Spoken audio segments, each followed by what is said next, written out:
Shalom et soyez les bienvenus sur Lumière du Monde Télévision pour cet autre numéro de Wake Up. Nous sommes très ravis de savoir que Jésus vous a fait la grâce d'être encore en vie et ce matin de partager avec nous la bonne nouvelle qui est sa parole. Et je suis pas seule ce matin, je suis avec la Team V. La Team V. Je t'ai dévancé. Tu m'as dévancé, tu fais bien, ça va? Ça va superbement bien. Ce matin encore, le Seigneur renouvelle sa joie, sa paix, sa miséricorde, sa bonté, sa beauté, j'ai envie de dire, dans notre vie, parce qu'on est tous beaux sur ce plateau ce matin. Oui, on est très heureux de te voir. Qu'est-ce que tu nous as rapporté, justement? Des astuces, ça c'est la base. Je suis venue avec de nouvelles astuces pour embellir le quotidien de nos chers Wake-Uppers. Et je suis également venue avec ma joie divine.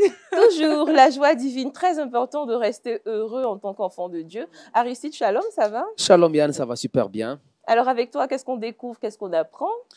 Oui, on va apprendre aujourd'hui dans le domaine de mission évangélique. Nous allons parler d'un serviteur de Dieu, un évangéliste vraiment puissamment oint par le Seigneur qui œuvre dans ce ministère, qui gagne beaucoup des âmes. Nous allons parler de lui. Et puis dans le saviez-vous, nous allons encore apprendre au sujet de la Bible. Au sujet de la Bible. Aristide a besoin d'un tout petit peu de café, tu penses, hein? Un peu de café, un peu de... Café, où je dois le toucher pour lui donner aussi un peu de joie, de touch. Allez, shalom, Docteur John, soyez le bienvenu. Merci. Nous sommes très heureux de vous retrouver également. Et ce matin, c'est avec vous justement qu'on méditera la parole de Dieu. Merci. Qu'est-ce que l'Esprit vous dit pour nous?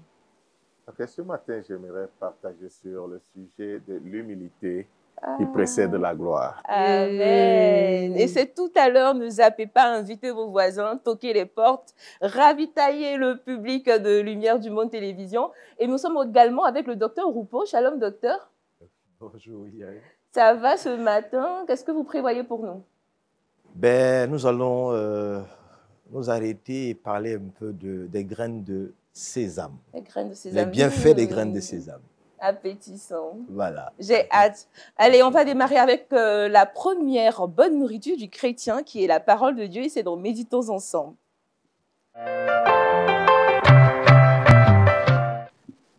Docteur John, vous avez la parole, on est tout de suite. Merci beaucoup. Shalom à tous et à toutes. Nous voulons bénir le nom du Seigneur Jésus-Christ, car chaque jour qu'il fait, ses bontés sont renouvelées dans nos vies. Qu'il reçoive la gloire. Ce matin, je voudrais partager du sujet de l'humilité avec vous. L'humilité qui précède la gloire. Vous n'êtes pas sans savoir que au sein de toute entreprise, on préfère avoir des gens humbles que des gens hautains. Voilà, et même au sein de nos familles, nous voulons avoir des enfants humbles que des enfants hautains, des parents humbles que des parents hautains. Et lorsque nous partageons ou bien nous parcourons la parole de Dieu, la Bible, nous voyons plusieurs modèles d'humilité dans cette parole.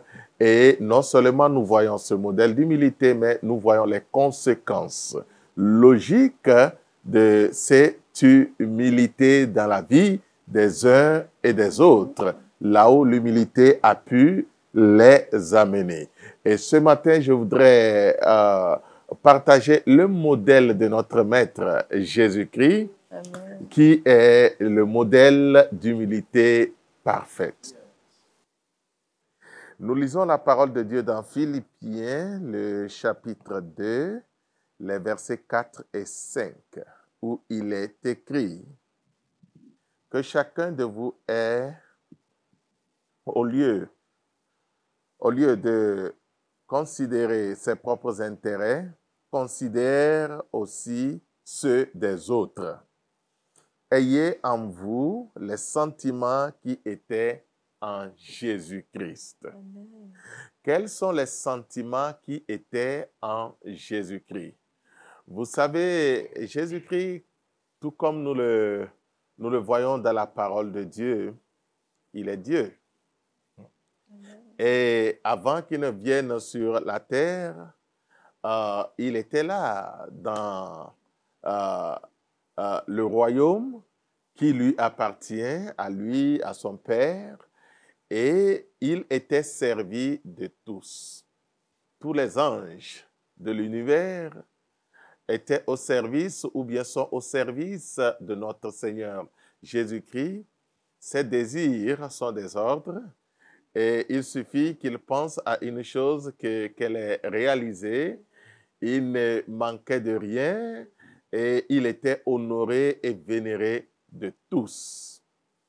Mais un jour, il accepta quitter cette position et venir sur la terre, s'incarner dans un corps humain, vivre les réalités que les hommes vivent sur la terre. Il a connu la faim, il a connu la douleur dans son corps, il a connu la fatigue, il a même connu la mort. Et pas n'importe quelle mort, la mort de la croix. Et à l'époque, la mort de la croix était une mort ignoble, une mort réservée aux plus grands malfaiteurs de la société, ceux qui ne méritent pas une mort paisible ou une mort heureuse, si je peux le dire ainsi, parce qu'ils ont trop fait de mal à la société. Il faudrait qu'ils meurent de la mort de la croix. Alors cette mort était une mort honteuse dans le contexte à l'époque. Mais Jésus-Christ accepta ce type de mort tout simplement parce qu'il voulait sauver l'humanité. Tout simplement parce qu'il a porté l'iniquité de l'humanité sur lui et il fallait qu'il meure avec ses iniquités afin que l'humanité soit libérée de la condamnation éternelle. Aujourd'hui, nous sommes plus qu'heureux parce que Christ est mort pour nous et nous ne sommes plus condamnés. Nous sommes libres et nous vivons cette liberté en Christ. Et je voudrais ouvrir une parenthèse ici et dire à un bien-aimé qui m'écoute et qui me voit ce matin que si tu n'as pas encore fait le pas d'entrer dans cette liberté en Christ, je veux t'inviter à le faire. Parce qu'il n'existe pas un plus grand bonheur quelque part d'autre que d'être dans la présence, dans la gloire de Jésus-Christ de Nazareth. Amen. Alors Christ accepta d'aller à la croix. Et lorsqu'il devrait aller à la croix, ceux qui, en temps normal, ne pouvaient même pas s'approcher de Jésus, l'ont maltraité, l'ont frappé, l'ont craché sur son visage, l'ont couronné d'épines, l'ont donné du vinaigre à boire au lieu de l'eau et l'ont torturé. Il a accepté tout ceci par esprit d'humilité. Il a voulu s'humilier afin que le monde soit sauvé. Donc, il s'est humilié jusqu'à la mort de la croix. Mais après cette mort honteuse, le Seigneur est ressuscité d'entre les morts le 3e jour. Et il vit d'éternité en éternité. Et la Bible dit, parce qu'il s'est humilié jusqu'à la mort, et pas n'importe quelle mort, la mort de la croix, c'est pourquoi Dieu, l'Éternel, l'a souverainement élevé.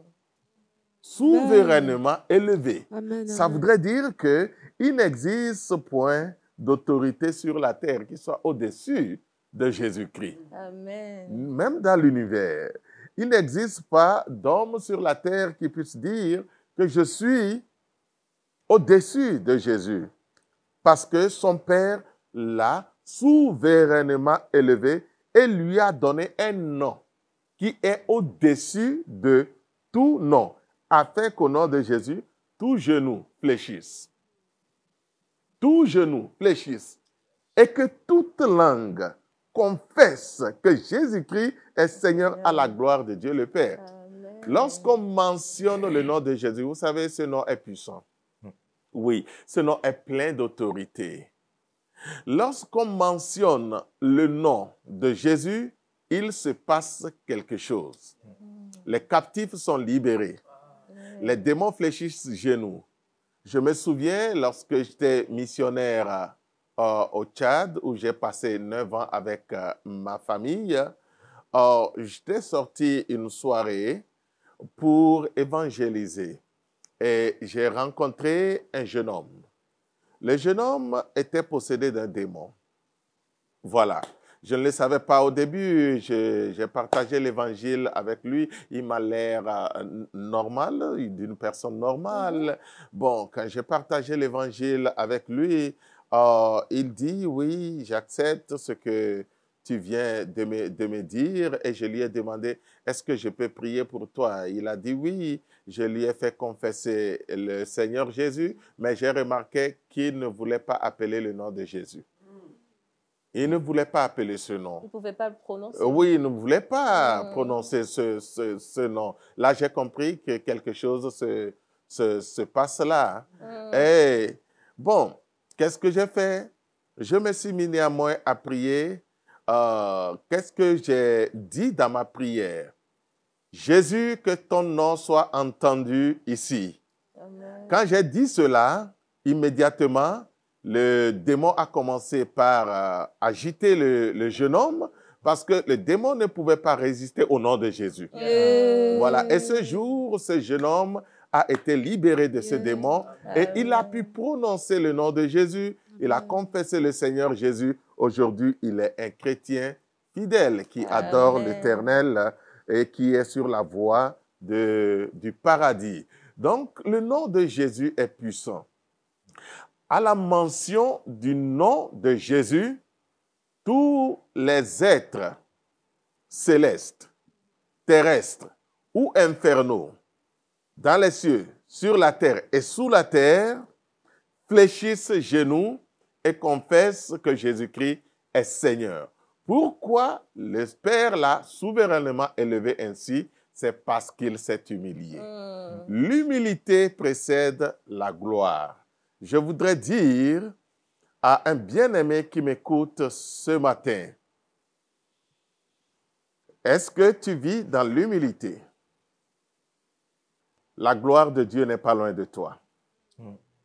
Mais si tu as des problèmes avec l'humilité, je veux t'encourager à commencer par revêtir un sentiment modeste, à commencer par voir les autres au-dessus de toi, à commencer par ménager tes propos, à commencer par glorifier le nom du Seigneur au lieu de te glorifier. Car l'opposé de l'humilité, c'est l'orgueil. Et l'orgueil, c'est la rébellion contre Dieu.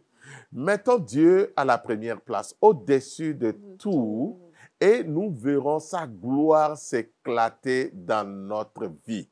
Que ta vie d'humilité fasse éclater la gloire de Dieu dans ta vie au nom de Jésus-Christ. Que Dieu vous bénisse. Amen.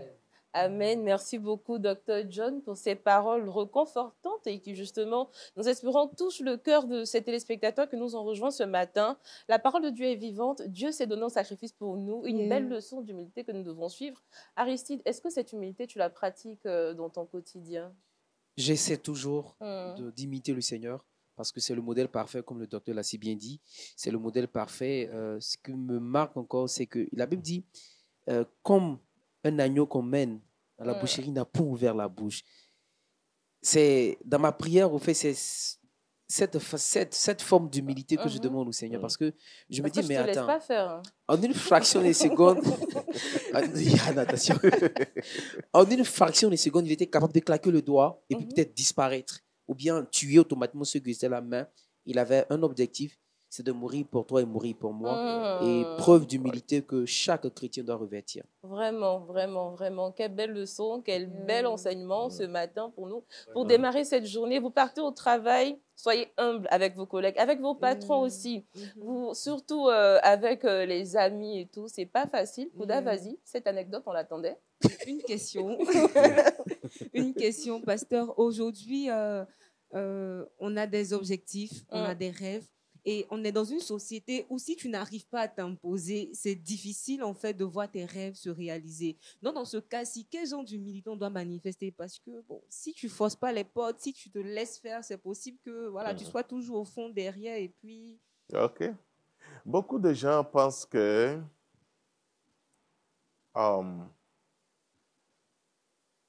un trait d'égoïsme aussi. Non, non, non. Beaucoup de gens pensent que la grandeur et la force se trouvent dans le ton de la voix, se trouvent dans la façon d'imposer son opinion.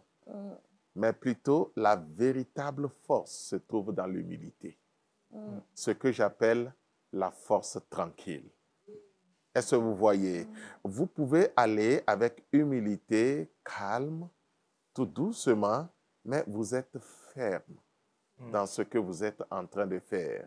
Voilà. Les gens vont voir en vous un modèle d'humilité, mais en même temps, dans votre fermeté, vous êtes en train de changer la dynamique autour de vous.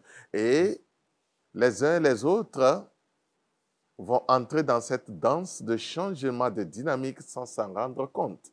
Comme on le dit généralement au Burkina, un adage burkinabé, j'allais dire, qui dit « avec sagesse, on peut faire danser le roi en public sans qu'il ne se rende compte qu'il est en train de danser. » Waouh! Il a tout dit. Hein. Il a tout dit. Mais ça ne veut pas dire que parce que vous parlez doucement, avec des voix douces, vous êtes humble. Non, non, non. C'est clair, franchement. Oui, oui, bien évidemment. Il y a des personnes justement oui. qui confondent des choses. Ce n'est pas de ça qu'il s'agit. Il s'agit de cette humilité-là qui fait passer autrui avant toi, ton prochain, l'amour de Dieu surtout pour les uns et les autres. Merci beaucoup, docteur. On va vous inviter justement à prier pour le peuple de Dieu afin que sa parole puisse se manifester dans nos cœurs. Seigneur, nous voulons te bénir pour ta grâce, éternel Dieu de l'armée d'Israël. Merci de nous parler ce matin de ton modèle, qui est le modèle parfait d'humilité. Je te prie, éternel Dieu, que tu nous aides à t'imiter, à te ressembler. Père, je prie pour chaque téléspectateur qui nous écoute et qui nous voit en cet instant, te suppliant que Seigneur Jésus-Christ, tu lui accordes, tout comme à nous, de revertir un sentiment humble, de marcher dans l'humilité dans ce monde. Mais au même moment, Seigneur, d'être ferme par rapport à notre caractère, à notre vie et à la manière dont nous sommes en train d'implémenter les différents projets que tu nous donnes pour la gloire de ton nom et pour le bénéfice de l'humanité. Parce que tu l'as fait, béni sois-tu au nom de Jésus. Amen. Amen. Amen, amen. Nous passons à présent à une autre étape, à la deuxième étape, je dirais, de notre rendez-vous matinal. Vous avez bien compris, c'est l'instant du défi biblique et ça maintenant.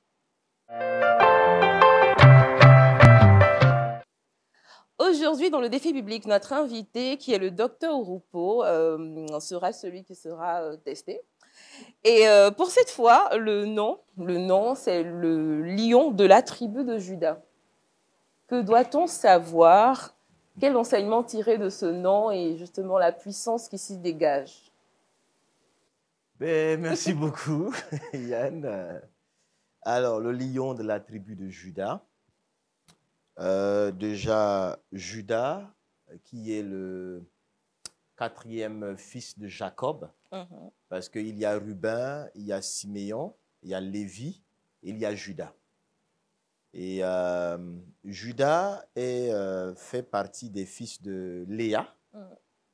Et Juda également, le sens même du mot Juda, lorsque Juda devait être né, Léa a crié « Cette fois-ci, je louerai l'Éternel ». Donc, Juda qui veut dire louange. D'accord? Et dans les bénédictions prophétiques de Jacob sur ses enfants, lorsque nous nous arrêtons sur la bénédiction orientée à Juda, c'est une bénédiction assez spéciale. Parce que dans cette bénédiction, Jacob va parler de tu es un jeune lion. Dans la bénédiction, tu es un jeune lion. Et il va dire également que Juda, tu vas posséder la nuque de tes ennemis. Juda, le sceptre de la royauté ne se le rend point de toi. Voici des bénédictions vraiment assez spéciales que Jacob a prononcées sur la tribu de Juda. Et c'est dans les lignées de Juda qu'est venu également Jésus-Christ. D'accord? Donc, je crois que dans la Bible, on nous parle également que Dieu siège au milieu de la louange. Donc, lorsque on parle du lion de la tribu de Juda, ben, ça dégage, ça communique une grâce, une faveur, une onction spéciale. Voilà. Et ce n'est pas fortuit que Dieu a permis que Jésus vienne de la tribu de Juda. Et même si nous regardons par exemple Bartimée qui criait à Jésus, « Jésus, fils de David », n'est-ce pas? Mais David également est sorti d'où? Donc ça veut dire que lorsque on parle de lion de la tribu de Juda, on est en train de rappeler à ce Dieu qui siège au milieu de la louange afin de prendre une décision. Parce que lorsque on siège, c'est pour prendre des décisions.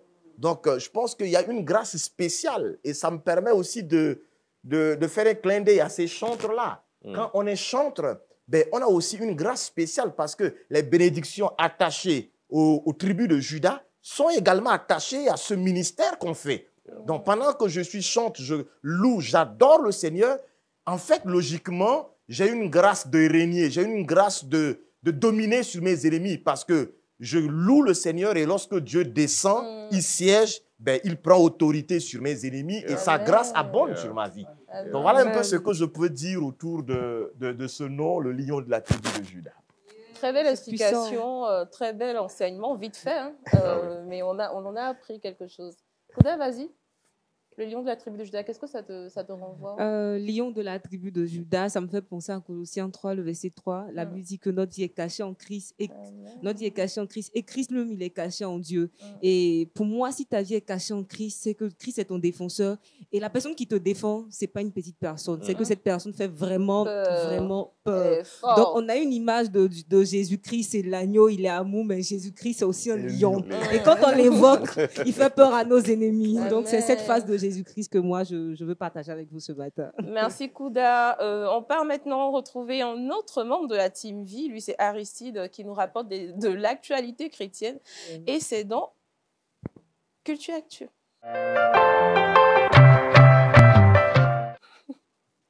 Alors, Aristide, aujourd'hui, dans Culture Actu, qu'est-ce que tu nous apprends? Alors, je disais tantôt dans les titres, nous allons parler aujourd'hui de mission d'évangélisation. Nous allons parler d'un serviteur de Dieu. Il a été converti déjà à l'âge de 16 ans. Aujourd'hui, il a 83 ans. Il s'appelle Georges Binouer. Il est consacré, il est le fondateur d'Opération Mondialisation, OM. Et il appelle à prier pour sa guérison. Vous savez, il a été frappé et diagnostiqué avoir le cancer du sarcome. Et vous savez, en pareille circonstance, quand un homme de Dieu est malade, automatiquement, l'Église, les frères, les sœurs, même la famille va se mettre à prier pour lui. Mais lui, c'est un cas particulier. Pourquoi? Il a demandé, je ne veux pas que les gens prient pour ma guérison, car je suis prêt et j'ai hâte de rejoindre le Père. Un peu spécial. Il faut dire que ce qu'il a demandé de faire, au fait, il est spécialisé dans l'évangélisation. Vous savez, quand il est question de l'évangélisation, c'est vrai, il faut apporter la bonne nouvelle, mais aussi il faut soutenir de façon financière et même avec des vivres des personnes qui sont démunies et tout ça. Et lui, il a lancé un projet d'évangélisation pour certains pays. Et déjà, il faut dire que 110 pays sont touchés par ces actions qu'il pose, par ces sorties d'évangélisation, et des vies sont vraiment bénies et des âmes sont gagnées par Jésus-Christ. Ce qu'il a demandé, c'est que le peuple de Dieu, là où il a lancé l'appel pour des collectes de fonds afin d'aider ces différents pays, qu'il continue parce qu'il le dit encore, il en a hâte de rejoindre son maître Jésus-Christ qu'il a envoyé. Un peu particulier. C'est particulier, mais c'est ce qu'on devrait justement souhaiter quotidiennement. Tu te réveilles, Seigneur, viens me chercher, j'ai envie de te voir. Kouda. On veut aller au paradis, mais on veut aller au paradis, mais on refuse de mourir. On veut aller au paradis. Ouais. Seigneur, c'est derrière les coulisses. Mais est-ce que c'est pas... Moi, je me dis, le Seigneur nous a donné une mission. Pasteur, le Seigneur nous a donné une mission. Il faut qu'on accomplisse cette mission sur terre. Peut-être que le pasteur, dans ce cas, s'il a fini, il est conscient qu'il a fini d'accomplir sa mission. Il a eu à faire des évangélisations. Depuis 16 ans, il a 83 ans. Depuis 16 ans, il est converti. Jusqu'à ce qu'il ait 83 ans, il continue dans cette mission On a encore d'évangélisation, beaucoup à il est faire. prêt. Docteur Mais Oubo. on peut être jeune et puis Dieu peut nous rappeler, là. Oui, mais dans sa décision permissive, il peut le faire dans sa Oui. souveraineté. Oui. Donc, Kouda, faut se Kouda. préparer. Hein. Jésus-Christ sait qu'il veut le voir, mais on va attendre un peu. Mais d'abord. non, mais non, mais On va non. attendre un peu. Merci beaucoup, Aristide, pour cette information. Nous prions que justement la paix du Christ soit votre partage et que justement Dieu puisse vous permettre de remplir votre mission sur terre avant de le retrouver dans la joie. Allez, on poursuit et nous retrouvons notre invité qui est le docteur Oubo dans Bonne Santé et il nous parle aujourd'hui des grains de sésame.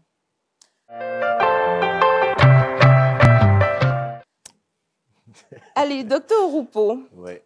les graines de sésame, aliments, céréales, qu'est-ce que c'est exactement? Alors, les grains de sésame font partie des oléagineux. D'accord. Donc, on peut produire de l'huile avec. D'accord? Voilà, c'est pourquoi vous allez retrouver de l'huile de sésame. Voilà. Et donc, aujourd'hui, les grains de sésame, l'Afrique et l'Asie font partie de ces continents qui produisent plus de sésame. Malheureusement, on ne le consomme pas assez. Les grains de sésame font partie d'aliments qui sont très riches. Très, très riches en calcium. Ça, il faut que j'insiste parce que aujourd'hui, dans en fait, les livres, ou bien soit de nutrition, ou bien que sais-je encore, quand on parle de calcium, les gens regardent directement déjà le lait et les produits laitiers. Oui. D'accord? Mais en fait, le lait apporte pratiquement, pour 100 grammes, il apporte 135 mg de calcium. Alors que 100 grammes de sésame apporte 1000 mg de calcium. Donc la différence, c'est pratiquement, il apporte 10 fois plus de calcium. Et l'absorption du calcium dans le rein végétal par l'organisme se fait à 80%. Alors que le calcium apporté par le lait des vaches et autres, le corps absorbe seulement qu'à 30%. Donc, quand quelqu'un souffre de l'hypocalcémie, son taux de calcium est bas et autres, ben, on peut juste saupoudrer de sésame, je ne sais pas, dans la sauce, ou bien soit faire des boulettes à base de sésame, ou bien soit saupoudrer de sésame sur les crudités de l'avocat qu'on fait. Et puis voilà, et on se retrouve avec, ou bien des biscuits. Aujourd'hui, il y a des biscuits faits à base de sésame. Donc, en le consommant, on apporte le calcium qu'il faut. Parce qu'aujourd'hui, vous savez que plus on est stressé et autres, on déminéralise le corps. Et donc, en déminéralisant le corps, ben, on perd également du calcium. Donc, en mangeant simplement de sésame, on a de calcium. Mais il n'y a pas que de calcium dans le sésame. Nous retrouvons aussi des fibres. D'accord? Et le sésame est très riche en fibres parce que c'est autour de 14 grammes de fibres. D'accord? Et les fibres sont des éléments non nutritifs qui créent un effet de satiété et de rassasiement. Et ça permet aussi la digestibilité de ce que nous mangeons. Donc, c'est très important d'intégrer des aliments riches en fibres. Ils sont cardioprotecteurs également. En plus des fibres, nous retrouvons de phosphore et de magnésium et tout le groupe vitaminique B. Donc, en fait, c'est un aliment qu'on devrait le consommer de temps à autre. On retrouve même de l'oméga 3 dans le sésame. C'est vrai que le sésame est légèrement gras. On retrouve 7 grammes de gras saturés, mais une bonne quantité de gras insaturés, les monoinsaturés, les polyinsaturés. Donc, c'est un aliment qu'on devrait l'intégrer de temps à autre dans notre alimentation.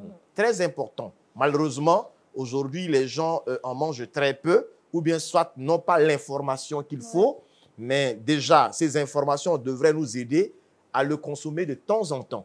Vraiment, je voudrais conseiller cela. Parce qu'aujourd'hui, quand les gens sont stressés, on leur prescrit soit tout ce qui contient de magnésium et autres. Mais le fait de consommer de sésame, j'ai du calcium, j'ai également de magnésium. Mais le sésame est également très riche en zinc. D'accord? En zinc et en vitamine E. Alors que, par exemple, dans l'aspect de la sexualité, par exemple, la maturation des spermatozoïdes, on a besoin d'aliments riches en zinc et en vitamine E. On retrouve dans le sésame, par exemple. Donc aujourd'hui, c'est un aliment qui devrait être consommé par les femmes comme par les hommes. Voilà. Mais l'autre bémol, c'est que ça peut aussi parfois créer de l'allergie chez certaines personnes. Mais ce n'est pas chez tout le monde. Voilà. Donc, voilà un peu ce que je peux apporter comme information sur les grains de sésame. Les grains de sésame, c'est un aliment riche, mais pourtant sous-coté. Quand on en voit, c'est quelquefois sur des burgers, quelques petits grains vite faits. Et pourtant, tellement riche. Dans l'aspect cosmétique, On l'utilise également. Pour la peau ou bien soit pour les cheveux. Vraiment, c'est très bien de l'utiliser. Ok. Kouda avait des questions. Une question, est-ce que des enfants peuvent consommer les grains de sésame ou c'est juste les adultes? Mais en quantité contrôlée, parce que comme l'effet de liane dans les sésames crée l'effet un peu de l'allergie, ben, il faut vraiment contrôler cela. Voilà. Sinon, ce n'est pas mauvais. Et puis, ça crée aussi un effet laxatif. Hein. Quand on prend beaucoup, on peut facilement aller rapidement faire les selles et puis tout cela. Donc, c'est vraiment de manger en quantité contrôlée. Et Voilà. le sésame et la cardio? Alors, déjà, l'effet calcium, phosphore, magnésium est très bien pour voilà, tout ce qu'ils font quand vous parlez des cardiovasculaires ou bien cardio-sport. Vasculaire, on va dire ça comme ça. D'accord. Donc, si c'est Est-ce cardio... que ça aide à éviter les AVC? Alors, déjà, le fait d'avoir, comme je disais, du calcium, de magnésium et des fibres, d'accord, ben, ça a un effet cardioprotecteur. Ouais. Maintenant, à cause de l'oméga 3 et du gras saturé, si la personne le mange en associant avec beaucoup de crudité, le gras saturé ne va pas s'oxyder et donc ça ne va pas créer des problèmes au cœur. Mais lorsqu'on le mange en grande quantité et puis il n'y a pas assez de crudité qui accompagne et que le gras s'oxyde, ça peut être un problème. C'est pourquoi lorsqu'on utilise de l'huile qui contient un peu du gras saturé, il faut manger toujours accompagné avec beaucoup de crudité. C'est la même chose comme l'huile de palme, aujourd'hui qui est souvent décriée, qu'il ne faut pas consommer et tout le reste. Mais je peux consommer de l'huile de palme pressée à froid, accompagnée avec beaucoup de crudité, il n'y a pas de problème. Voilà. C'est comme mettre, si on prend de l'huile de palme par exemple avec de la tséké, voilà. Il faut accompagner de beaucoup de beaucoup. Bien sûr, piment, oignons, tomates. Oui, c'est pratique. Il faut que les gens comprennent. Parce qu'on dit que non, il ne faut plus manger de l'huile avec l'huile de palme ou bien tout le reste. Mais non, c'est faux. Comment, quelle astuce utiliser pour manger de l'huile de palme? Parce que si tout le monde doit utiliser l'huile de tournesol ou bien, je ne sais pas, l'huile de lin ou bien l'huile de ceci, mais, de sésame. Bah, ok, ça vient de chez les Blancs. Mais en Afrique, ce que nous avons, est-ce que c'est forcément mauvais? Non, je ne pense pas. Donc, c'est ce qu'il faudrait que les gens... On doit être fiers d'être africains et de valoriser les produits africains. Et merci justement sur tout ce que vous nous dites sur les grains de sésame. On peut les utiliser dans du yaourt, pour le petit déjeuner, pour les enfants légèrement, pour les parents dans des salades. N'oubliez pas, consommez des crudités, n'ayez pas peur. Les conseils du docteur Rupo, c'est pour notre santé, pour que nous puissions justement arriver à la fin de notre mission sur Terre. Exactement. Entrer en paix avec vous, justement. Et nous partons justement avec Kouda. Nous la retrouvons dans le Trickbox et pour des astuces encore plus ingénieuses. C'est maintenant.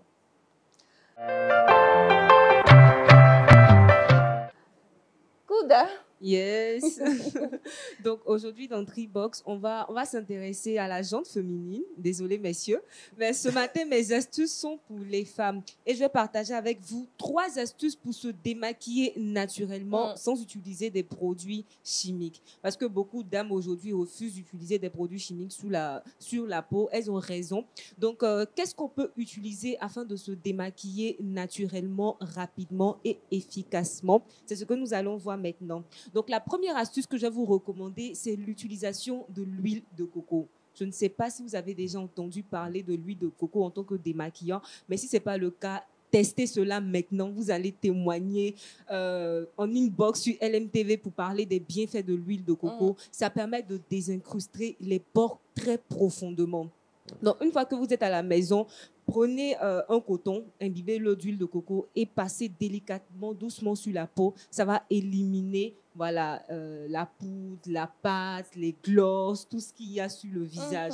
Donc, avec 3-4 couches, on pourra nettoyer profondément le visage. Et il y a certaines femmes qui disent qu'elles n'arrivent pas en fait à se démaquiller au niveau des yeux parce que les produits chimiques, lorsqu'on applique sur les yeux, ça crée souvent des problèmes au niveau des yeux. Mais avec l'huile de coco, on n'aura pas ce genre de soucis. Vous pouvez passer cela sur les yeux, ça va nettoyer sans vous créer des soucis au niveau des yeux. Donc, deuxième astuce, on va utiliser le lait. le lait est efficace pour pouvoir se démaquiller. Donc, vous lavez déjà le visage avec le savon. C'est sûr que lorsqu'on lave le visage avec le savon, la pâte ne va pas partir à 100%. Donc, dans ce cas-ci, on va prendre du lait tiède. On va tremper du coton dans ce lait tiède-là et on va passer cela délicatement sur la peau. Donc, ça va nous permettre de nous démaquiller profondément, efficacement. Mais là, le lait va jouer un 2 en 1 parce qu'en plus de démaquiller, ça va adoucir la peau pour toutes ces personnes qui ont des problèmes d'irritation au niveau du visage, que ce soit des boutons, des acnés, des taches, voilà, des taches. Le lait va permettre à la peau d'être débarrassée de toutes ces impuretés-là. Donc, tu te démaquilles et en même temps, tu fais du bien à ton visage, tout simplement. Et la dernière astuce qui va étonner plus d'un, mais qui fonctionne en termes de démaquillage, c'est le yaourt nature. Le yaourt nature, je précise, nature. Pas de fraises, pas de caramel sur le visage, pas de chocolat. Voilà, le yaourt nature est efficace pour se démaquiller. Donc là encore, on va laver le visage avec le savon et on va appliquer le yaourt nature pendant 15 minutes sur le visage. Ensuite, on prend un chiffon tout propre et on le passe. Ça va désincruster les pores de tout ce qu'il y a, poudre, rouge à lèvres, gloss, etc. En tout cas, le visage sera tout propre après ces 15 minutes. Donc, c'est ces 3 astuces-là que j'ai voulu partager avec vous. Si je peux revenir rapidement là-dessus. Donc, j'ai parlé de l'huile de coco, j'ai parlé du lait tiède et j'ai parlé de yaourt nature. Et ça, c'est abordable financièrement? Je pense que pour les résultats, ça en vaut la peine. On doit prendre soin de notre peau. Dans la Bible, on disait qu'au temps de la reine Esther, les femmes utilisaient de l'huile de myrrhe, des produits assez chers pour pouvoir prendre soin de leur peau. Donc, en tant que des reines également, on doit mettre le prix qu'il faut. Heureusement qu'elle n'a pas encore de cosmétiques à vous vendre. Merci Kouda, merci pour ces astuces de démaquillant pratiques et naturelles que toutes les femmes pourraient utiliser ou les hommes aussi pourraient en acheter pour en offrir ces pratiques. Que quoi, Aristide? Vous avez marginalisé, donc nous on a fait, bon, de toute façon on pourra écouter puis transmettre. Transmettre, juste ça. Les hommes se démaquillent aussi, non? Ça arrive? Bien sûr. À la fin d'une journée, avec la poussière, tout ça, pourquoi pas Pourquoi pas? Voilà, je crois qu'il va trouver une astuce. L'aspect bien-être, ce n'est pas seulement que pour les femmes. Les hommes aussi doivent entretenir leur peau parce qu'il y a des cellules mortes et tout ce qui va avec. Et c'est vrai que dans la culture africaine, on n'en parle pas assez. Mais c'est important de prendre soin également de sa peau parce que ça va de la santé de la peau. Oui. Donc, l'homme comme femme, entretenons notre peau. Merci beaucoup pour cette compagnie. Il y a des hommes qui se maquillent aussi. Oui, exactement. Les hommes se maquillent également. Il y a des métiers où cela demande à certains hommes de se maquiller. Aristide, Aristide, il se démaquille, c'est le secret de cela. Mais tu te maquilles tous les matins pour être sur le plateau de Wake Up. Et tu refuses les astuces de maquillage. Alors là, merci. Merci. Avec plaisir. On te taquine avec plaisir. Merci Kouda. On retrouve justement Aristide dans Le Saviez-vous. Maintenant, vous savez ce qu'il fait chaque matin. Et nous, on a hâte de savoir ce qu'il nous apprend aujourd'hui dans Le Saviez-vous. Et c'est maintenant. Alors, le démystifiant des mystères, démystifié. Alors là, je risque de me venger. Alors, comme je le disais tantôt, nous sommes dans l'univers de la Bible. Et cette fois-ci, je veux certainement corriger un fait parce que d'aucuns pensent que David est le précurseur de la chanson ou bien de la musique, ou de l'instrumental, je pourrais dire en griffe. Mais quand on lit la Bible, dans le livre de Genèse, chapitre 4, verset 21, on comprend par là que le précurseur des instruments ou bien de la chanson, il s'appelle Jubal. Voilà, donc ce n'est pas David qui a commencé à chanter en premier. Le premier, c'est Jubal. Voilà, il faudrait qu'on corrige ça pour ne pas qu'on fasse des erreurs.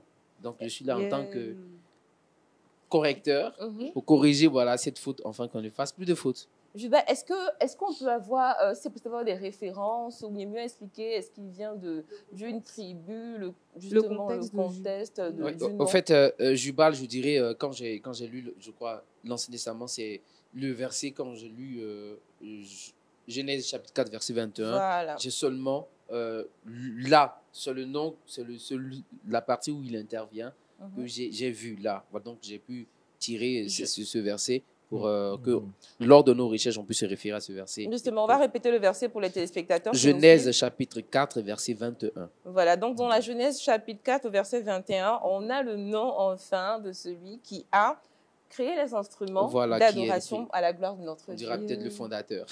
Moi, j'ai envie de demander au pasteur, est-ce qu'il a d'autres informations complémentaires par rapport concernant ce sujet, Jubal? Dr. John? Bon, je crois juste que la Bible le baptise comme le père de tous ceux qui jouent à harpe et le chalumeau. Oui, bon, pas grand-chose sur Jubal. Voilà. Mais on apprend, il y a toutes les sources dans la Bible, c'est pas un livre anodin. Donc, très chers chrétiens, si vous avez encore des voisins autour de vous qui ne savent pas que la Bible est le livre le plus important, on peut avoir toutes les informations, que ce soit scientifiques, cosmétiques, on l'a vu tout à l'heure, avec le traitement des reines de Saba et tout. La Bible a tous les secrets, c'est le livre de la vérité. Et justement, vous avez la possibilité de nous soumettre vos préoccupations en tant que chrétiens. Ici, nous ferons le plaisir de soumettre cette préoccupation à notre pasteur du jour. Aujourd'hui, nous sommes avec un docteur. J'ai le cœur serré lorsque je suis financièrement sollicité. Que faire? Wow. Bonne question. Que faire? Est-ce un avare ou de l'égoïsme? Ok, bien, merci beaucoup. Mais avant tout, j'aimerais attirer l'attention sur le fait qu'en lisant le texte qui vient d'être communiqué par rapport à Jubal, ne lisez pas juste le verset, mais lisez les versets avant. Vous aurez certaines informations sur lui, il est fils de qui, etc. Voilà. Merci beaucoup. Bien. J'ai le cœur serré lorsque je suis financièrement sollicité. Il peut y avoir plusieurs raisons pour lesquelles j'ai le cœur serré.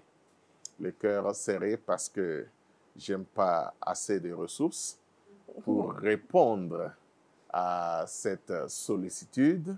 Pour certaines personnes, vous savez, lorsque elles ont un cœur tellement généreux que lorsque vous leur posez un problème, et qu'elles n'arrivent pas à solutionner, elles se sentent mal. Est-ce que vous voyez? Voilà, ce type de personnes peuvent avoir le cœur serré lorsqu'on les sollicite et elles n'ont pas la capacité vraiment de résoudre le problème de la personne qui les sollicite. Une personne peut aussi avoir le cœur serré lorsqu'on lui pose des demandes financières, tout simplement parce qu'elle ne veut pas donner. Voilà. Simplement, elle ne veut pas donner. Exactement. Elle est allergique aux données. Elle aime recevoir, mais n'aime pas donner, oubliant que la bénédiction est beaucoup plus dans le donner que dans le recevoir, mais elles sont là. Il y a des gens comme ça. À tout moment, ils ne pensent qu'à eux-mêmes et c'est un type d'égoïsme. Est-ce que vous voyez ça? Et puis aussi, c'est une carence d'humilité aussi. Je peux le qualifier ainsi parce que l'homme humble pense aux autres. Est-ce que vous voyez ça? Et cela concerne l'aspect des finances aussi, l'aspect de la générosité. Comment est-ce que nous gérons nos finances? Donc, j'ai dit généralement que dans la pratique de notre humilité, on doit avoir l'humilité dans nos propos, l'humilité dans nos actions, l'humilité dans notre vie, l'humilité dans nos foyers, l'humilité dans nos affaires, l'humilité même dans la gestion de l'argent qui est dans notre poche. Est-ce que vous voyez ça? Donc, il faut toujours penser aux autres. Donc, si j'ai le cœur serré, quand on me sollicite financièrement, je dois me demander pourquoi ai-je le cœur serré? Est-ce parce que je n'ai pas assez de ressources pour répondre aux besoins du frère? Ou bien parce que je suis avare? Ou que j'ai des projets, de grands projets qui nécessitent beaucoup de ressources, de façon à ce que j'ai ne suffit jamais pour couvrir les besoins de ce projet. Si tel est le cas, il faut savoir comment définir ces projets dans le temps, comment les étaler dans le temps. Parce que nous ne dirons pas au Seigneur le dernier jour que c'est parce que j'avais un projet de construction de 15 immeubles à Abidjan ou bien à Dakar que je n'ai pas pu habiller l'indigent qui est là, nu, qui a besoin d'être habillé. Est-ce que vous voyez, je n'ai pas pu donner à manger à l'autre qui est à côté de moi. Est-ce que vous voyez, bien sûr, une seule personne ne peut pas habiller tous les indigents dans le monde. Une seule personne ne peut nourrir tout le monde. Mais quand même, dans la gestion de nos biens, il faudrait qu'on apprenne à dégager quelque chose pour la générosité. Merci beaucoup, Dr. John. C'est une très belle réponse qui vous invite, très chers téléspectateurs, et surtout le concerner à opter pour le partage. Le partage, c'est une preuve d'amour, c'est aussi la preuve que l'humilité siège au milieu de votre cœur et que vous êtes un bon chrétien. Et pour ce faire, nous avons pour vous le verset boussole pour vous aider justement à mener cette marche à terme. Et c'est Kouda qui le lit. Le verset boussole se trouve dans le livre de Proverbes, Proverbe 18, le verset 12. Avant la ruine, le cœur de l'homme s'élève, mais l'humilité précède la gloire. Allez, que l'humilité, justement, soit votre partage ce matin et pour toujours. Restez bénis, shalom. Et merci de nous avoir suivis sur Lumière du Monde Télévision. Shalom, Shalom.